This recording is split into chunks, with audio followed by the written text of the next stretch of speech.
The time is 8:30, and I call this meeting to order. Do we have any excused absences? Commissioner Isasi, anyone else? Okay, do I have a motion to approve the excused absences? So moved. Support. All those in favor say aye. Aye. Opposed? Motion carries. Any public comment on agenda items? Okay, hearing none, move to any conflicts of interest. Okay.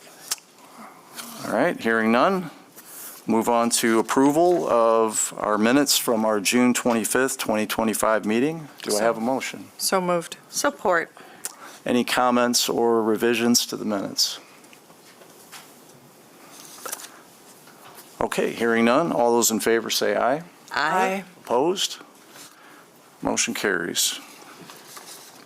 Okay, our next item is review of interim financial statements as of May 31, 2025. Do I have a motion?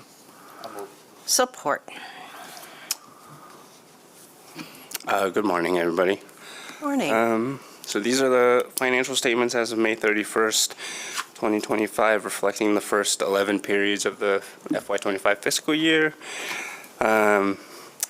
The balance sheet on Statement A reflects a strong position in the pooled cash funds to support future development plans and expenditures.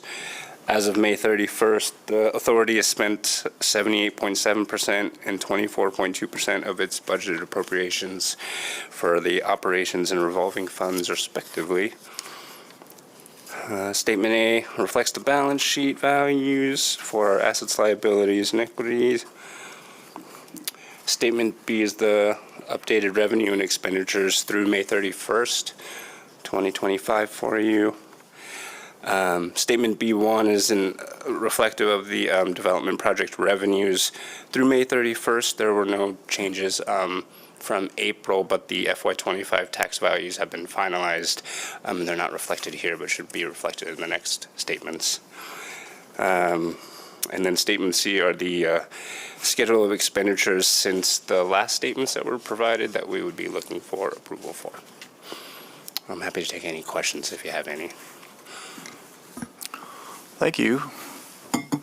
Any comments or questions on the financial statements? Mr. Treasurer? Yeah, just one. Wondered, do we have, I haven't seen any commentary on when we'll be meeting with the auditors. I'm not too sure about that. I know at least upstairs we're going through audit right now. In terms of Brownfield specifically, I can try to get that answer for you. Okay. I'll contact you after the meeting. Thank you. Thank you.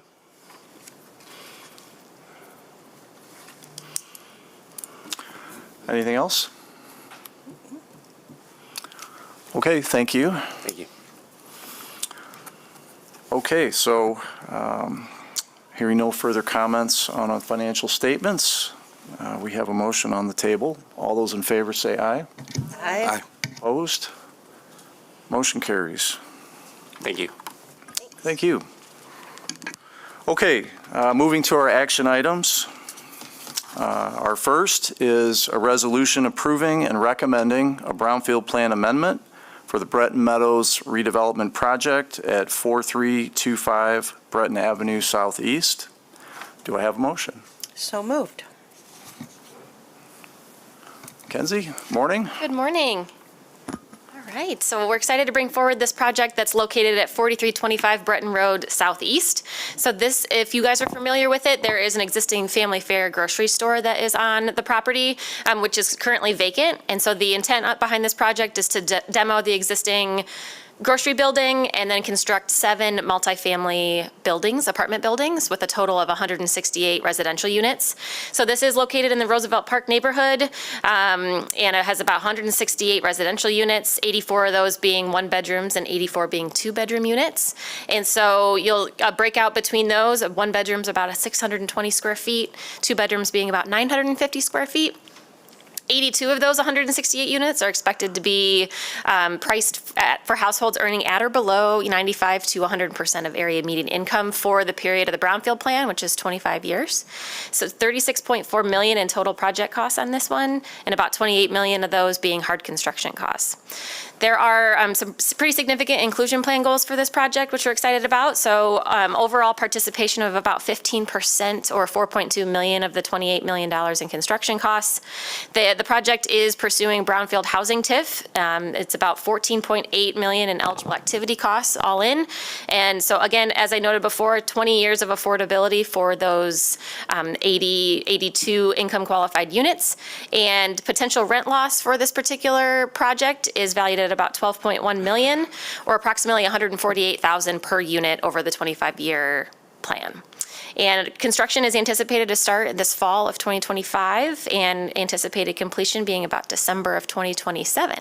And so I do have Scott and Spencer Weirda from the development team alongside Jared Belka, who is representing the project, to help talk about the project a little bit, some context, and then offer the opportunity for you guys to answer or ask any questions that you might have. So I'd like to invite the team up to share a few words, and then we'll get to questions.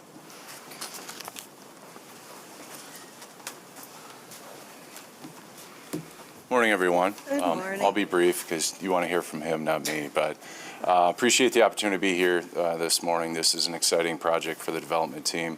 Scott will weigh in on it. I think you probably all recognize Scott's face, maybe in a different context. This is kind of a new direction for him and Spencer. It's an exciting one. I know they're really pumped to move the project forward.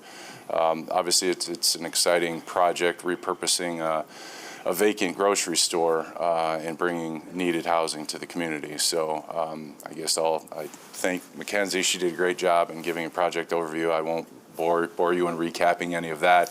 I will just say that the project, this simply doesn't make sense without support that's before you. This program has been great, unlocking a lot of projects that you would not otherwise see come before you. So it's also doing a great job of delivering long-term attainable housing to the community, something Scott and Spencer are very excited about participating in and moving this forward. So with that, happy to answer any questions in terms of the plan itself, but I will step back and let Scott kind of give you the broader vision. Thanks. Good morning, everyone. Scott Weirda. I have met several of you, not all of you, but I have a long background in the development, in the development industry for about 35 years. I am primarily a shopping center and office building guy. Companies called Jade Pig Ventures, where we did a lot of shopping centers over the last 30 years. CWD, where we certainly have a lot of urban office and properties in the community. And like I would say a lot of parents in community goals, we have our kids, we send them off, they get educated, and the goal would be to bring them back once they get that experience in the big city and things like that. So Spencer and his wife moved back here in February of this year, recently married. And they were spending the last 5 years in private equity in Chicago.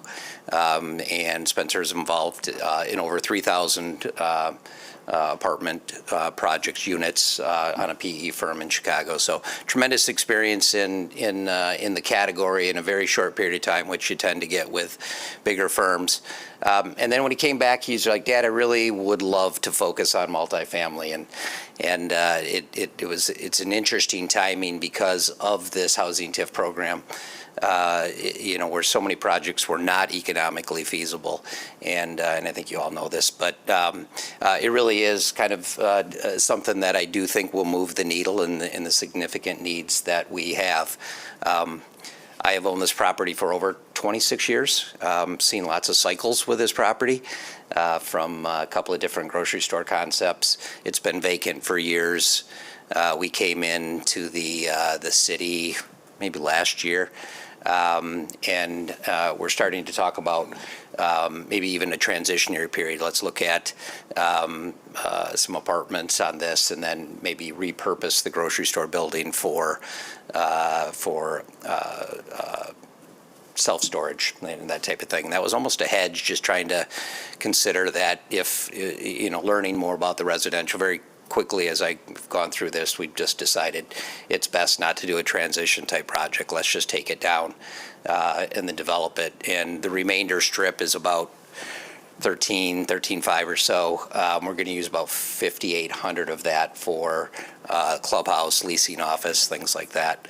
And then we have a few tenants that would remain, but we'll probably just look at their lease terms and repurpose that for something probably more appropriate with what we have. But as Jared said, the gap is significant, but with this program, we're committed to investing the capital to make this work. We're also committed to probably being back here on a number of occasions. I was just discussing before the meeting, but when you have somebody who's 29 years old and full of energy and wants to do 2 or 3 projects like this a year, the city of Grand Rapids has been it's our home and born and raised here. So we're committed to this program. This will be our first, but significant experience in the whole development field, and we're excited to move forward and happy to answer any questions that you might have. Thank you, Scott. Any questions or comments for the applicant?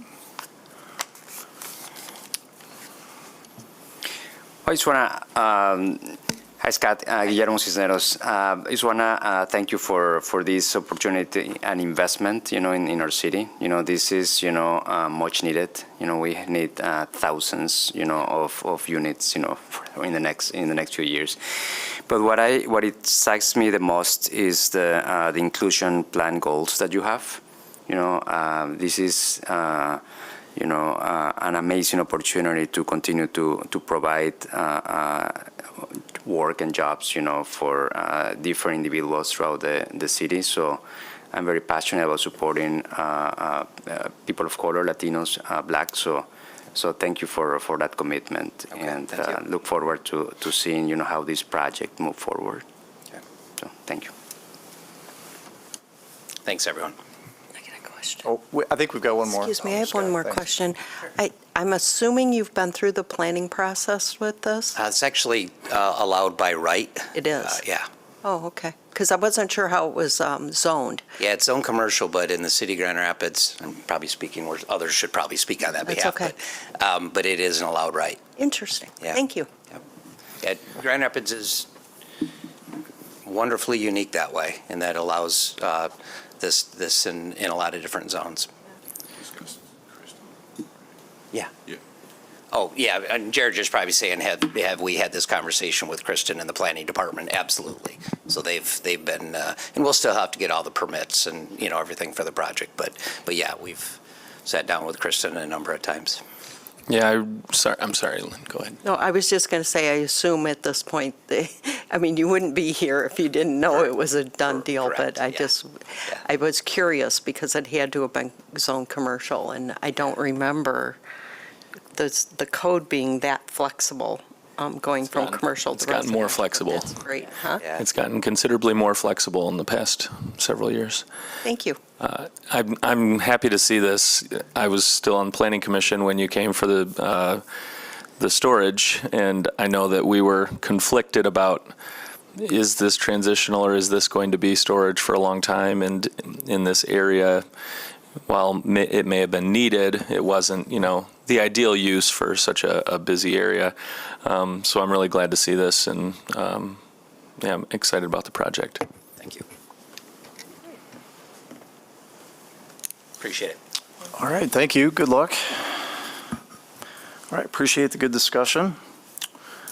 So we have a motion on the table. All those in favor say aye. Aye. Opposed? Motion carries. Okay, our second action item is a resolution approving a work plan and approving and authorizing execution of a development and reimbursement agreement for the Robinson Flats redevelopment project at 1407, 1409, and 1417 Robinson Road. Do I have a motion? So moved. Kenzie? All right, hello again.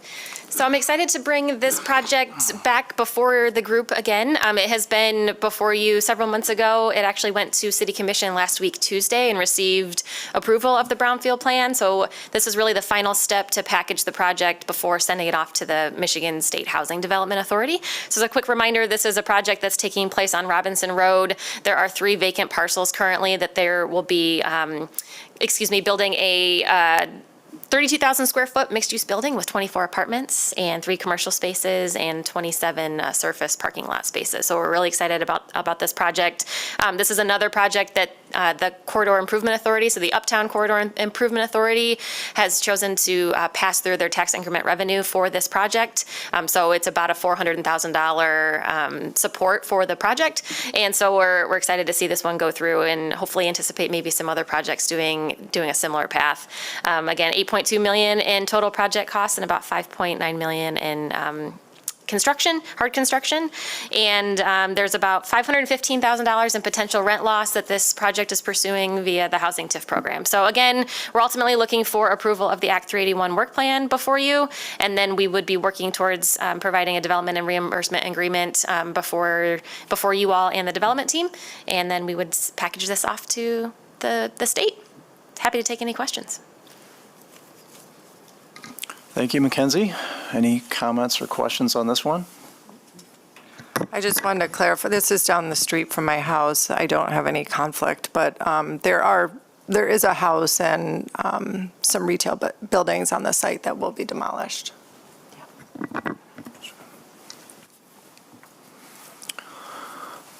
Okay, anyone else? All right. We have a motion on the table. All those in favor say aye. Aye. Opposed? Motion carries. Okay, our next item is approval of invoices for 44th Street Properties LLC at 1151 44th Street Southeast. Do I have a motion? So moved. Support. All right, Christian, good morning. Good morning, board members. There we go. This is a request from 44th Street Properties LLC at 1151 44th Street. This development and reimbursement agreement and plan amendment were approved in 2023 for what's also known as the EnviroClean project. If you've driven down 44th Street between Eastern and Kalamazoo, hopefully you've seen this building. I drove past it one day and I didn't realize it was one of our projects, and I was like, wow, what a nice building, and it turned out really well.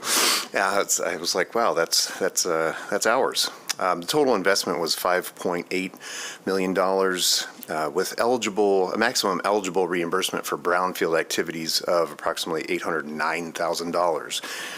The invoices were submitted to us, and they had eligible costs totaling $835,000. This was originally a part of the Ashley Capital Project, which was approved by this authority in 2006. And what was negotiated back in 2003 was that now that the Ashley Capital Project, the Steelcase Campus project, is completed, it had started capture for the local Brownfield revolving fund. And it's significant capture, which that capture could afford to reimburse this project in 2023. And what was negotiated was $125,000 per year until the $565,000 amount of eligible costs would be reimbursed. So it'll take approximately 5 years to reimburse this developer. And I also have Jared, if you'd like to add any comments. I think the key point for this project is not only the beautiful building that was constructed, but that this project brought 306 jobs to the city, which is significant. I think 192 full-time, 114 part-time jobs. Jared, if you'd like to add anything. Yeah, the developer, Dan Coster, unfortunately couldn't be here, so you could see my smiling face. But as Christian kind of outlined, this was a little bit of a unique one. The developer acquired the parcel. It was subject to a larger brownfield. at the time working with John O, trying to understand, hey, how can we try and incorporate this? They had a utility line that ran right through the middle of the property that needed to be relocated. Obviously, the property is a facility. So not significant eligible activities, but certainly some challenges that the developer faced with this. Dan and Jan had started EnviroClean. They're no longer actively involved in the business. They're still involved, just not actively. But they were looking to move to a larger facility as they've grown over the years. Christian mentioned the jobs. A lot of these jobs are kind of in and out. They're out in the field. They're all based out of this facility, but they moved from a facility, much smaller facility in Wyoming. But they worked with first companies to come up with the project you see before you. It turned out great. They're very happy. The initial project they looked at was smaller, but then they, there's obviously a need for additional space, so they actually looked at a larger project, incorporated that, and they were able to attract additional tenants to the site. So couldn't be happier with the way everything worked out. Brownfield Authority was very flexible in supporting the project, and we certainly appreciate that, and all that work brought this to life. So we appreciate your support. Happy to answer any other questions that I can, but thank you.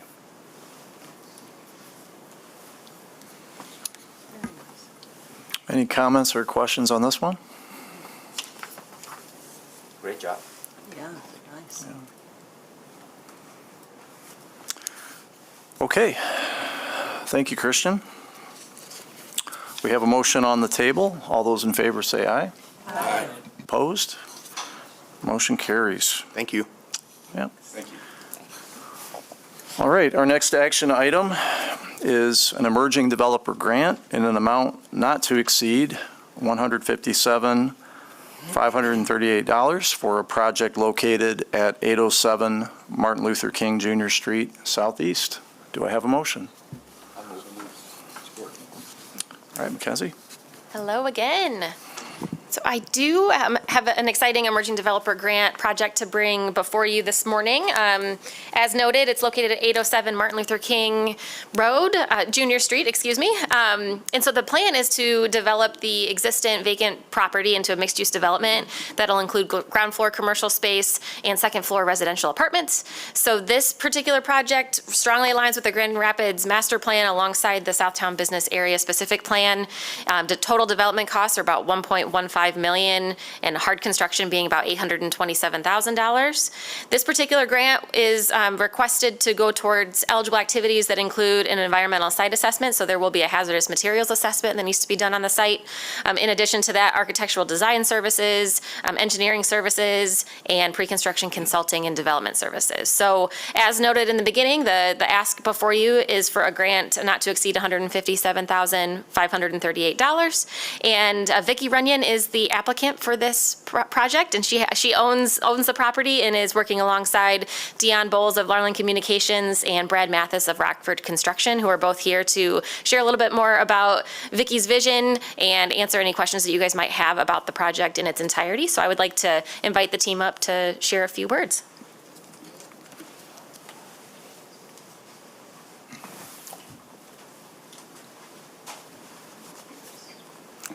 Good morning. Morning. Dion Bowles, Executive Director of Larlin Communications. So glad to be before you this morning to speak about this wonderful project at 807 MLK, which is rooted in a deep commitment to revitalizing the MLK Eastern corridor in a way that centers on community, culture, and opportunity. Our vision is to transform this site into a vibrant, inclusive space that offers resources and information to the community we reside in and enhance neighborhood safety and engagement. We're passionate about building with purpose, bringing people together, preserving heritage, and creating long-term impact through the development that reflects the needs and the hopes of the community that we serve. And I'm going to ask Brad Mathis and Josh Strass of Rockford Construction to come up and speak a little bit about the heart of the construction itself. And if there are any questions after their presentation, we'll be happy to answer them. Great. Thank you, Dion. Good morning, everyone. Fantastic. Happy to be here. Happy to be part of this project, which is really important to us. Rockford Construction, as many of you might know, has been involved with a significant amount of kind of urban development, redevelopment over the years. And this project here at 807 MLK is a building originally built in 1920. So it's been there for quite a while. And Ms. Vicky has owned it since 2011. For the most recent years, it's sat actually quite vacant. And so as you can expect, probably understand if you're familiar with the southeast side of the city, that intersection there, MLK and Eastern, is extremely, extremely busy intersection, but it's probably one of the most paramount intersections in southeast Grand Rapids. And so being able to renovate and develop this building that's been essentially boarded up and abandoned for a number of years, we think is a really, really significant opportunity to continue to encourage further development along that intersection as well. So you obviously saw the numbers that Mackenzie shared with you. You know, from a construction development standpoint, you know, Rockford's just very excited to be along to support. It's a very difficult, kind of gnarly type of project when you think about the amount of grants and funding sources that need to be integrated into this project, as well as when you think about it's not a very large project, so ultimately, you know, you don't get a lot of economies of scale, you know, from a revenue as you think about the performance and everything. And so those sources of funds and grants really are extremely, extremely significant. The performer does have the two residential units up top that will be between 70 to 80% of AMI. So we think that also aligns, you know, both with, you know, what the overall neighborhood, you know, would support, but also aligns with the city's commitment to affordable housing as well. So with that, certainly happy to answer any additional questions. I will mention that we do, as part of Rockford's overall commitment, as well as Vicky and Dion's and the cities, are extremely committed when we get to the construction portion of this project to make sure that it also includes a significant amount of diverse contractors as well. So another piece that's really important for us. Questions that you might have? Thank you, Brad. Any comments or questions for the applicant? All right. Yes. Thank you, Brad. Just, I wasn't clear, is this building, you're repurposing the building that's already there? Yes, Is that correct. Yes. Okay, because I heard it was vacant, but the building is vacant, but you plan to use the building that's already there. Yes, So yes. It's a great building. Right, we'll do that- obviously some demo on the inside, but we're going to maintain the building and its overall structure and try to really represent as much of the original character and characteristics of the building as possible. Yeah, it's a great intersection, lots of transit service and Yes. access to the community, so Very thank you. visible. Thanks. Yeah. I just want to thank you for the investment and the work in the project. There are many opportunities like this in the city, and we need to continue to bring life, you know, to these buildings, you know, and areas that, you know, sometimes are abandoned. So thank you for your efforts in doing this. Okay. Thank you. And again, I thank you all, and I certainly thank Ms. Vicky and Dion. And Dion, as you all might know, is perseverance beyond perseverance. So without that spirit and faith, we wouldn't be here. So thank you again. Any other questions or comments? And Mackenzie's been fantastic. As always, right? Okay, well, good discussion. Appreciate all the feedback on this one. So we have a motion on the table. All those in favor say aye. Aye. Opposed? Motion carries. Good luck. Okay, our next action item is an emerging developer grant in an amount not to exceed $59,000 for a project located at 1133 Fulton Street West. Do I have a motion? So moved. Hello. Okay, so I'm excited to chat about another emerging developer grant. So again, this particular project is located at 1133 West Fulton Street. Excuse me. And the plan is to redevelop the existing property with an addition of 2 residential units as a secondary primary structure. And so the total development cost for this one is just shy of $300,000, and total hard construction costs being in the low 200s as well. The Emerging Developer Grant will cover pre-development expenses, including the environmental site assessment, so the Phase 1, Phase 2, and geotechnical associated with it. Excuse me. Survey work, architectural design services, and pre-construction consulting and development services. Scott Uzarski is the applicant for this project, and this is his first development, so we're really excited to bring him on board. He's being supported by Peter Skornia of Sella Building Company, and so I'd like to bring both of them up to share a few words about the project and their vision and answer any questions that you might have. So I'd like to invite them up now.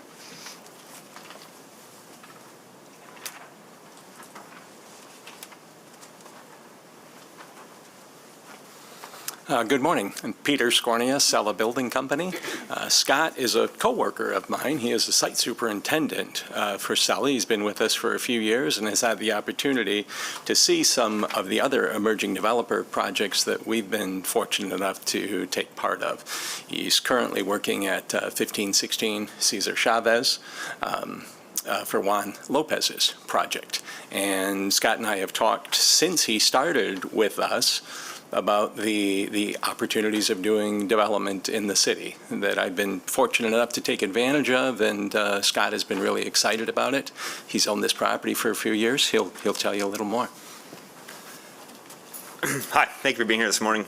I purchased this property in 2011, at which time it was a complete rehab, both levels. It's currently 2 apartments. The idea is to tear down the garage that's in the backyard. Originally, we discussed doing an ADU back there, just trying to do some infill down on the bus corridor for Grand Valley here. But we were informed by planning that we'd be better off doing a second primary unit, in which case we can do 2 apartments, an upper and a lower in the backyard in place of that garage. So like Peter said, this will be my first development project. I have been involved with Sella for a couple years doing stuff like this around the city, and I've done some rehab stuff by myself probably for the past 15 years or so outside of Sella. So if you guys have any further questions for me, I'm happy to answer those now. Thank you. Any questions or comments for the applicant? Commissioner Wells? Hi, thank you. This is a really interesting project. I was part of the Laker line, and we're always looking to see more development and infill on this corridor. And I don't know if we have done any of these second primary residences or new construction in the city yet, but I hope that you have lots of success with this and could be able to share your story to other folks in other transit corridors, because this is a great kind of reuse. I'm glad you mentioned ADU and how it was suggested to do the second primary residence to get that additional unit. So that's really exciting work. And I was curious, do you know if you have to run a second utility service to this building as well? I imagine that's one of the great costs that you have. Yeah, so the sewer line, we do have to run a second sewer to this primary structure. Water we do not, and electrical we do. So yeah, it is a significant cost to get that second sewer line, especially since it's so far into the back of the property. But we've got quotes on that, and we're aware of those costs at this time. And the new construction is, so it's about $150,000 per unit you're estimating for new construction then? Yeah, we're going to be in that ballpark with all in, yeah. Yeah, okay, thank you. Yeah, no problem. Thank you, Director Wells. Just a quick comment. As I speak to people about our Emerging Developer Grant Program and, tell them how it works, we conceptualize projects large and small, and I really was thrilled to see this one because this is sort of the creative thinking that that we need. And that, we see lots of larger projects, but this one here is, I think, we'll be able to point to as a great example of what this grant program was intended to do. So thank you. Yeah, thank you. I know you've both kind of touched on that, but I think this could serve as a great model as a project for people to replicate moving forward. And that was going to be my adding, to those comments, if you will be willing, to come and share this with, future first-time developers. I think, as coming from the Latino community and seeing, and knowing many contractors around the city, there are a lot of Latinos that own piece of property but don't know how to do it. So this could be a great catalyst, So if we can bring, this example as a Brownfield authority, and partner with few organizations, throughout the community, I think it'll be awesome to showcase. So if you'll be willing, at some point once, this is done, or you can talk to developers, first-time developers, I think that'll be amazing. Absolutely, I'd love to. Yeah, Guillermo, one day maybe a lunch and learn at your new building or something like that, right? Yeah. How big are each of these units? They're each going to be just over 600 square feet. Okay. You have one-bedroom apartments. I may have missed this earlier, but are you using one of the city's site plan models? They're not going that route? Just No. curious if that was something that worked on this site, or if just In talking with the planning department, that never came up. We have very tight setbacks on this property to make this work. Sure. So I don't know if there's any existing layout that would fit that space. You familiar with what I'm referring to, Peter? Yeah, we looked at it, Scott Yeah. looked at it, it just Yeah. didn't fit. Yeah. Yeah, okay. All right. Okay, any other discussion? All right, well, thanks so much. Thank you. Good luck. Thank you. Okay, we have a motion on the table. All those in favor say aye. Aye. Opposed? Motion carries. Okay, our last action item is the activity report for our BRA's Environmental Site Assessment and Emerging Developer Grant Program for June 2025. Do I have a motion? So moved. Okay, Mackenzie? All righty.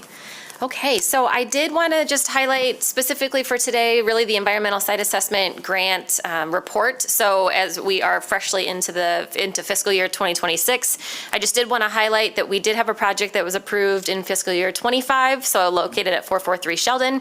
They did happen to have about $4,100 increase in their due care planning costs, and so they're requesting an additional support of that dollar amount, which we do have the funding for. So that is highlighted for 2026. So next month we'll have a report that's fully for 2026.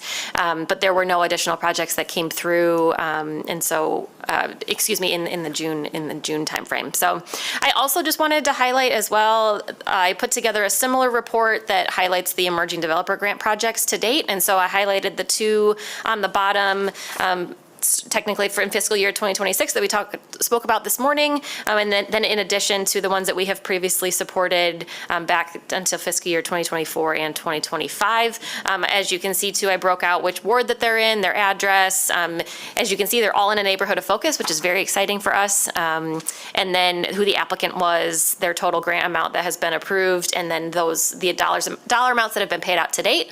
So as you know, the Emerging Developer Program is reimbursement based, so as development teams incur those costs, they then submit proof of payment, proof of receipt to our office, and then we're able to reimburse them at that time. So those numbers will get adjusted every month as well. So the intent moving forward is to bring you guys reports for both, but ultimately today we're requesting the approval of the site assessment grant request of the additional request of $4,100 that is available for 443 Sheldon. So happy to take any questions. Thank you. Mackenzie, just one note. The Fulton Street address, I think, is Fulton Street West, and it would be Ward 1. Thank you very much. I only know that I will because it's my update that. neighborhood, yeah. No, thank you. Thank you. Well, it's good to see some activity here. One thing leads to the next, so. I did have one item to note too that was in the memo and I forgot to mention it in my presentation, but for fiscal year 2026, the environmental site assessment allocation is $274,412. So again, quite a bit of money for the next fiscal year. So we're excited to try and utilize those dollars and get those out the door for the next fiscal year. And as a note as well too, the remaining fiscal year 2025 balance was $24,219, and so that goes back into the the LBRF pot of funding. So again, happy to take any questions about that particular piece of it, but we're excited to see those dollars get out the door for the last fiscal year. Great. Thank you for the work. Yeah. This is really good. Thank you. Any questions on that? Okay, hearing none, we have a motion on the table. All those in favor say aye. Aye. Opposed? Motion carries. Okay, do we have other business this morning? All right, hearing none, any public comment? Okay, hearing none, I adjourn this meeting. Sarah, do we want to go to EDC or Land Bank? EDC, okay. Anyone need a quick break or ready to roll?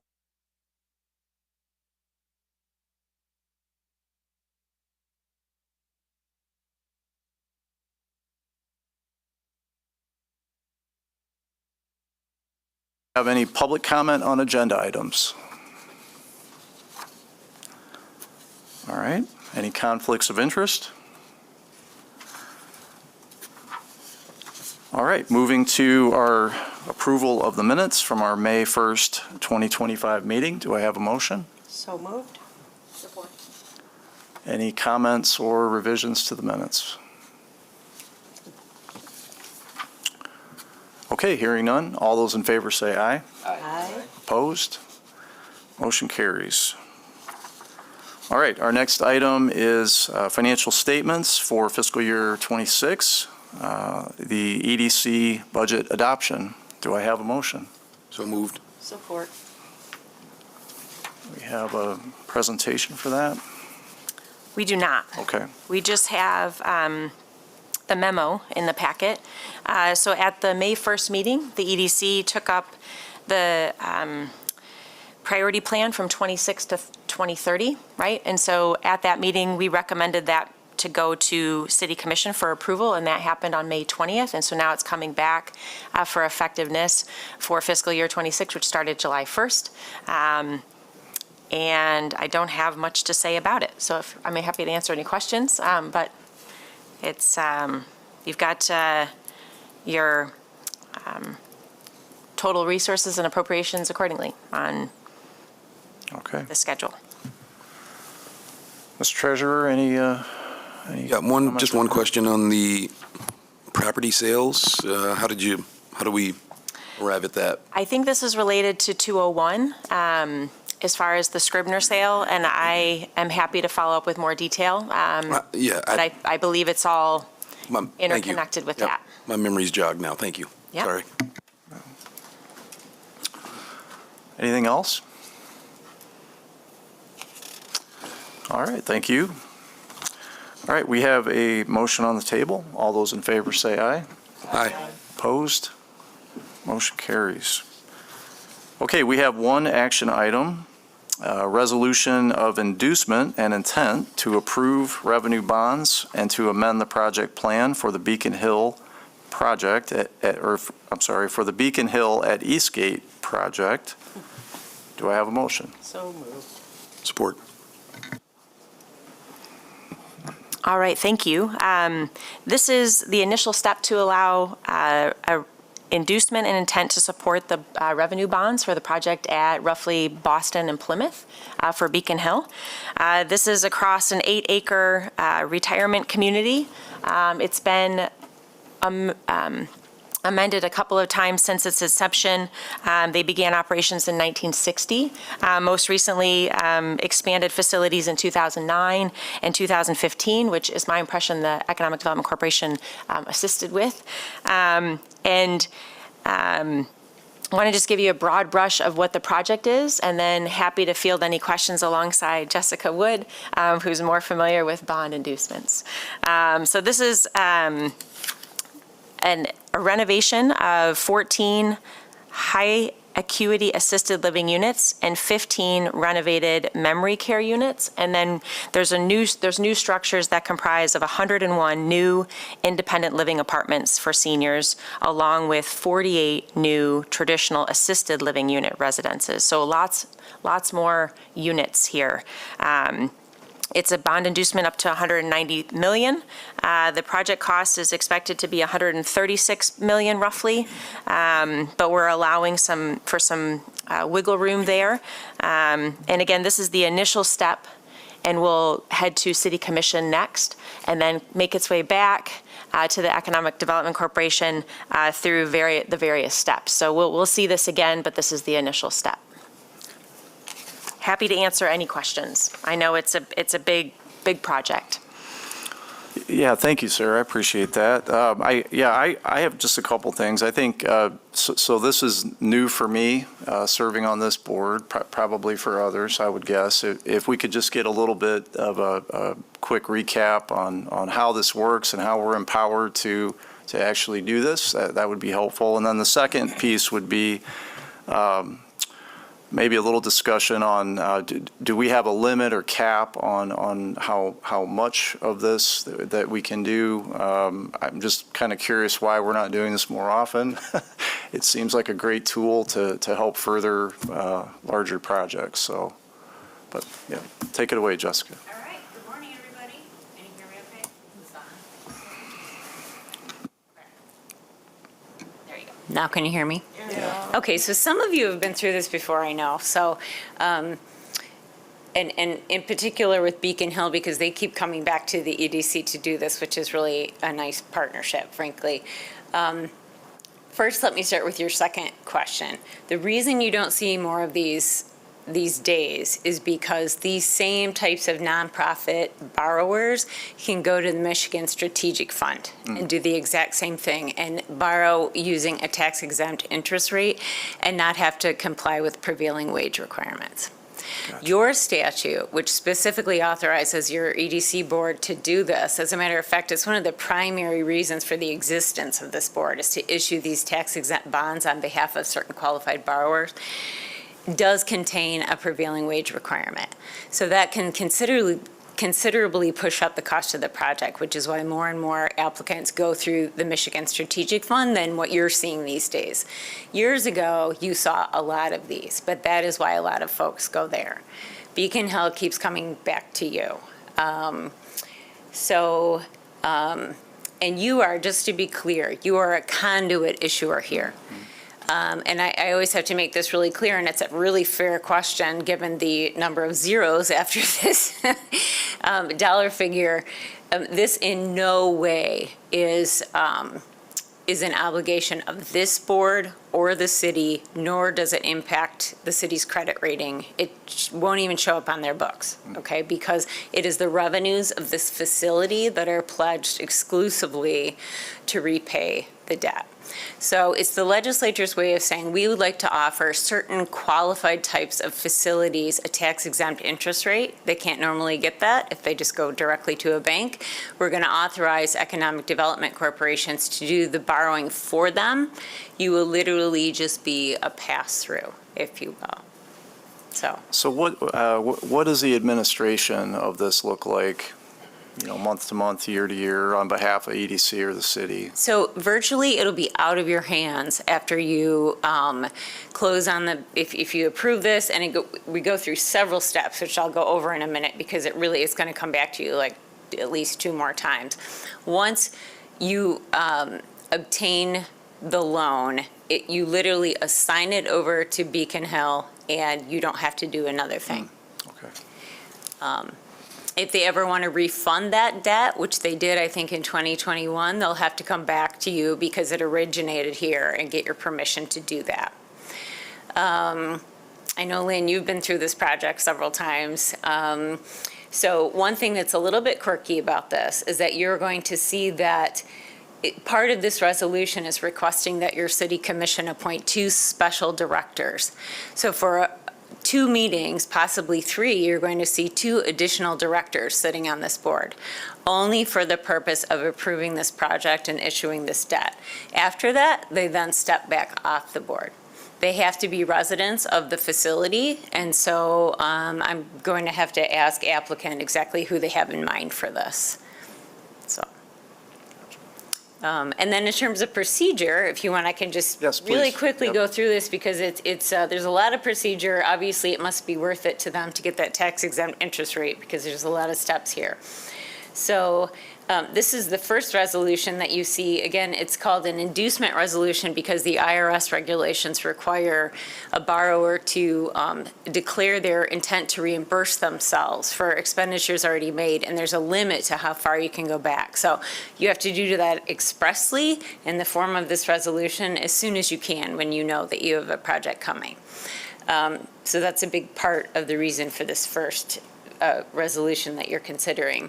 The other thing is I just want to touch on the difference between the not to exceed amount of 190 million versus the project costs. And you might be thinking, well, why is there such a gap there? That is simply to accommodate for the unknowns in terms of project costs and interest rates, because again, the true loan comes from their private lender. That could vary in this climate, and so they need to allow some wiggle room for that. Just like when you issue other types of bonds, you have to use a not to exceed amount. And if you go too low, they'd have to come back to this board and have you do it over again. So that's why there's such a big difference. At the end of the day, they will only borrow how much they need. So it could very well be less than 190 million. So you are then going to pass this on to your city commission. Your city commission will then meet to hopefully appoint those special directors, designate the project area, and set a public hearing. So there'll be a public hearing set and held in front of city commission. It will then come back to you with the actual project plan. So you're going to see a lot more detail regarding this plan. And I'm sure that they will be here for those presentations because they tend to come to all these. So you're going to see a lot of the Beacon Hill folks, I think, who can talk all about the project. There's also something called a TEFRA hearing. That's a truth and taxation hearing that has to be held in addition to the regular public hearing on the project plan. That will take place very likely. There's flexibility there, but either you could hold it or the city commission could hold it. It's likely that the city commission will hold the TEFRA hearing as well. That just gives citizens the opportunity to object to the issuance of tax exempt debt for this borrower. No one has ever showed up at a TEFRA hearing as far as I'm aware. So this hearing will be noticed to all property owners in the project area. So oftentimes that's just residents within Beacon Hill currently. It's really nobody outside. So again, that public hearing will take place and then it will come back to you again a third time, at which point you will consider to approve the bond authorizing resolution. That will have all of the details drilled into it, right? How much you're going to borrow, the exact interest rate they got, and all of the details. And then at that point, we will prepare all of those documents and you will authorize your board chair. Jeff, you'll be doing a lot of signing probably, and then it will close and we will assign those proceeds to Beacon Hill, and you probably won't have to do anything else in this regard. So. Thank you.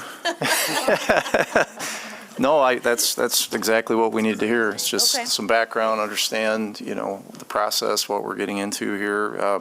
So just based on what you shared with meetings, I mean, that's obviously several months of meetings just hitting a normal meeting schedule, but do you have a sense for just overall timeframe from where Yeah. we are today to completion? So if everything goes smoothly, which they would like to have the final bond authorizing resolution considered by this board at a meeting on October 22nd, hopefully. So they do want to move quickly. And again, that's just based on their financial advisors, and there are several different financial firms involved telling them when to do this deal. So the hope is by end of October, they will have their proceeds. So. Okay. Let me know if you have any further questions. Thank you. Thank you, Jessica.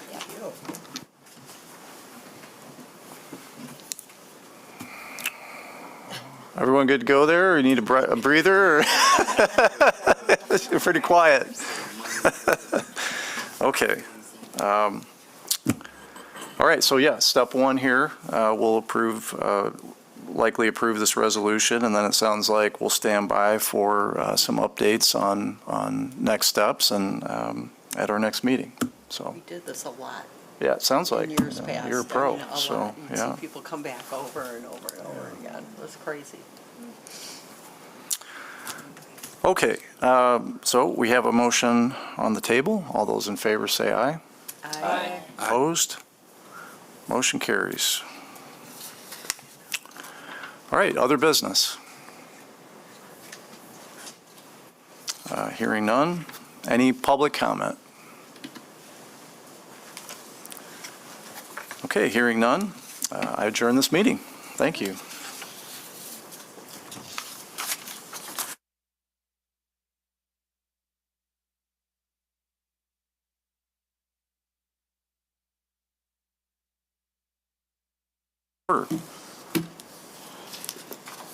Any public comment on agenda items? All right, hearing none. Move on to approval of the minutes from our May 28, 2025 meeting. Do I have a motion? So move. Support. Any comments or revisions to the minutes?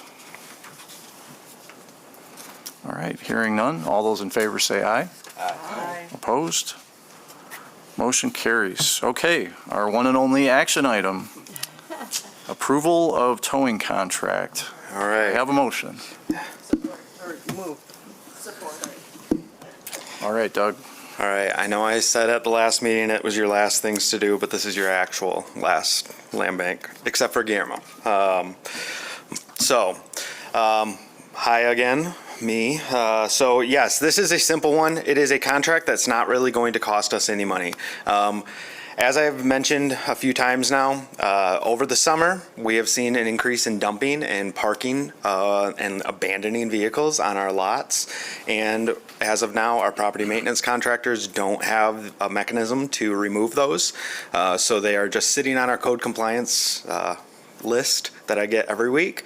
And I would really love to be able to get those properties off and not get any fees or fines. So we have in Code Compliance has recommended that we talk to Merle's, so I did. I contacted them about a month and a half ago, and we began our conversations. They did speak with Bloom Sluggett regarding this contract, and they had some back and forth regarding some of the pieces of it. But the contract that is presented is the one that we would agree to. That, as I said, there would be nominal costs for us that they would need to put signs up as required by Michigan law, that if any vehicle is going to be towed, we have to have a sign that says who it will be towed by and who they can contact to get them. But that would be the only fee that we would have. Any fees associated with the towing would be paid by the owner of those vehicles once they go to pick them up. So, yeah, pretty straightforward. Any questions on that one? Thank you, Doug. I do Oh, have a go question. ahead. Sorry. If they're abandoned, what makes us think they're going to go get them? You know, Pay for it? it was something that I questioned Merle's as well on that, just saying, well, what if they don't show up? They will sit in their lot and, you know, eventually they'll probably be sent to auction, but it would be out of our hands. Okay. Sounds good. All right. If there are no further questions or comments, we have a motion on the table. All those in favor say aye. Aye. Opposed? Motion carries. Okay, other business. I guess while you're here, Doug, it'd be great to get a little update on transition and next steps with the new board. Yeah, so next week, there is a memo and resolution put into the city commission to remove you all from this board and appoint a new board that Mayor LeGrand will be appointing. Part of it is, there's an asterisk on that. We're waiting for the IGA amendment to come back. We know, I'm planning on it arriving today, so that I can file it with Kent County. But yes, as of now, we are anticipating a new board to be put in place within the next couple of weeks. You know, your next scheduled meeting isn't until September, so you all won't have to be at that one unless you want to be in the audience. But yeah, we are anticipating next week the new board will be appointed. And so, once again, thank you all for the work you've done. You know, Detroit is the first, but we're the second city land bank in the state. And thanks to you, we are laying the groundwork for others to follow. So We have a cooler logo. we do. That is very true. 100%. We're not just a square county. So Can I ask if the commission has decided to keep the administration of the land bank the same? I mean, are you still going to be working on it? Is Sarah still the executive director? I mean, have they changed any of the work that we put in already? And I don't mean it to sound negative. I just didn't know if that. no, definitely. We, within the memo for that resolution that appoints the new board, we did point out that there is not the fiscal means to support their own staff. And so we are anticipating continuing this work. Okay. But that hasn't been voted on yet. No, not yet. It will officially go on Tuesday. Thank you. And so, yeah. Even though you guys might not be buying in anymore, but I just want to give an update on our property sales and disposals. So as of right now, we currently, because we got a handful over the weekend, we have 7 active listing periods. 1 ends on Friday, but the others are all active. We have 3 that have applied. They were some of our first applications. They're actively working towards an option. I'm just waiting for a few things. And then we have 10 others that are in evaluation. You know, so our available lots have gone down quite a bit to what's buildable, and that's great. And so, you know, I'm anticipating some of this movement to continue on, and, you know, we'll see what this next authority is going to direct us to do. So yeah, thank you again. I brought you all muffins. They're awesome. Thank you. Yeah, appreciate it. Okay, next item would be final public comment. Okay, hearing none, I adjourn the meeting. Oh, there's one. No, I'm sorry. I had intended to comment on the logo, but you took care of that. Yeah, it is attractive. Yes. Okay, all right. Okay. Okay, I move to adjourn. Thank you. Appreciate all the effort on this, Doug. So good luck with the new group. You'll be part of that. Good hands, so. Commissioners, I won't be at the August meeting, just giving you a heads up. I let staff know. All right.